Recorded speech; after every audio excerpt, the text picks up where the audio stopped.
आज हम लोग देखते हैं बुआ पूरा संख्या के बारे में, माने जो वास्तविक संख्या फर्स्ट चैप्टर जितना संख्या आज तक उसके बारे में हम देखते हैं। फर्स्ट संख्या जो है प्राकृतिक संख्या या प्राकृतिक संख्या कहते हैं, इंग्लिश में इसको नेचुरल नंबर बोला जाता है। गिनती की संख्या को प्राकृतिक संख्या कहते हैं। गिनती की संख्या शुरू कहां से होता है? वो 1 से 1 2 3 4 कहां तक जाता है?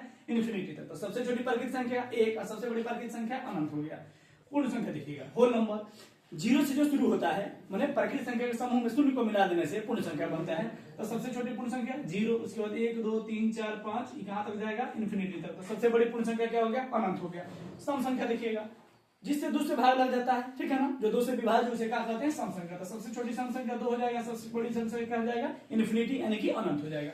विषम संख्या देखिएगा, विषम संख्या होता है जिसमें 2 से भाग नहीं लगेगा, यानी कि शेषफल कितना बचे? 1 बचे। तो ये कहां से शुरू होगा? आपका 1 हो गया, 3 हो गया, 5 हो गया, 7 हो गया, 9 हो गया, 11 हो गया, कहां तक जाएगा? इन्फिनिटी तक। तो सबसे बड़ी जो होगा ये क्या हो जाएगा? आपका अनंत हो जाएगा। इसी को क्या बोलते हैं? इन्फिनिटी बोलते हैं। उसके बाद हम देखते हैं भाज्य संख्या। कहीं कहीं इसको क्या दिखता है? आपका यौगिक संख्या दिखता है, यानी कि वैसी प्राकृतिक संख्या जो एक और खुद के अलावा किसी अन्य संख्या से भी क्या हो जाए? विभाजित हो जाए, उसे हम क्या बोलते हैं? भाज्य या यौगिक संख्या, यानी कि कंपोजिट नंबर बोलते हैं। इसमें जो होता है सबसे छोटी भाज्य संख्या का बात किया जाए तो 4 होता है, और सबसे बड़ा का बात किया जाए तो क्या हो जाएगा? आपका अनंत हो जाएगा। उसके बाद अभाज्य बोलिए तब, चाहे जघरूट संख्या बोलिए तब, यानी कि प्राइम नंबर यानी कि वैसी प्राकृतिक संख्या जो एक और स्वयं के अलावा किसी अन्य संख्या से विभाजित ना हो, उसे हम क्या बोलते हैं? अभाज्य या यौगरूट संख्या बोलते हैं। तो इसमें क्या हो जाएगा? सबसे छोटी सबसे 2 हो जाएगा, 1 नहीं होगा, 1 बिल्कुल मत लिखिएगा।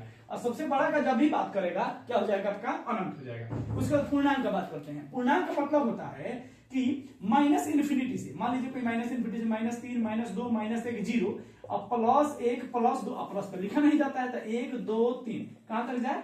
माने माइनस इन्फिनिटी से, सिंपल सा माइनस इन्फिनिटी से आपके प्लस इन्फिनिटी तक के संख्या को जिसमें 0 भी शामिल होता है उसे हम क्या कहते हैं? पूर्णांक कहते हैं, यानी कि इंटीजर कहा जाता है। अगला संख्या देखिए, परिमेय संख्या।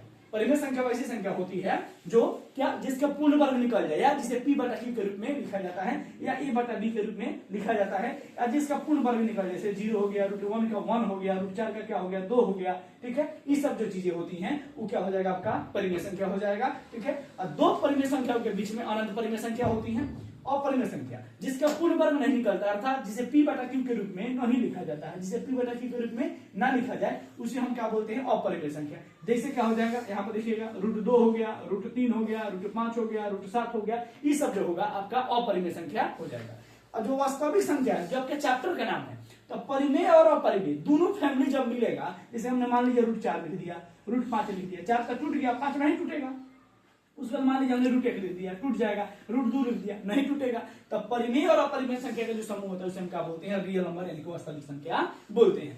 पूरा नंबर इसमें आपका इंक्लूड हो गया, ठीक है। इस वीडियो को देखिएगा, पूरा नंबर आपका क्लियर हो जाएगा। मिलते हैं नेक्स्ट वीडियो में।